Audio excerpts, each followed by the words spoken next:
সবচেয়ে বেশি দুর্ভোগে পড়েছেন দিনমজুর ও নিম্ন আয়ের মানুষ। কাজে বের হতে না পারায় বন্ধ হয়ে যাচ্ছে আয়ের পথ। ঢাকার পরিস্থিতি দেশের অন্য শহরের তুলনায় অনেক বেশি জটিল বলে মনে করছেন বিশেষজ্ঞরা। কারণ রাজধানী অত্যন্ত ঘনবসতিপূর্ণ এবং অধিকাংশ এলাকা কংক্রিটে আচ্ছাদিত, ফলে বৃষ্টির পানি মাটিতে শোষিত হওয়ার সুযোগ খুবই কম। অন্যদিকে বহু খাল দখল, ভরাট ও সংকুচিত হয়ে যাওয়ায় বাধাগ্রস্ত হচ্ছে স্বাভাবিক পানি প্রবাহ। শহরের ড্রেনেজ ব্যবস্থার সক্ষমতাও দীর্ঘদিন ধরেই প্রশ্নের মুখে।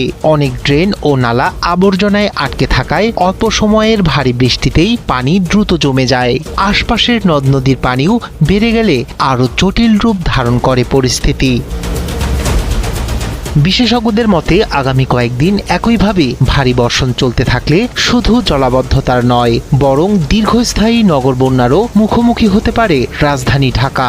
আর সেই পরিস্থিতি সৃষ্টি হলে সবচেয়ে বড় সংকটের মধ্যে পড়বে সাধারণ মানুষের দৈনন্দিন জীবন। তাই এখন আকাশেই তাকিয়ে সবাই, কারণ আগামী কয়েকদিনের বৃষ্টি ঠিক করে দিতে পারে রাজধানী ঢাকার সামনে অপেক্ষা করছে স্বস্তি নাকি আরও গভীর দুর্যোগ।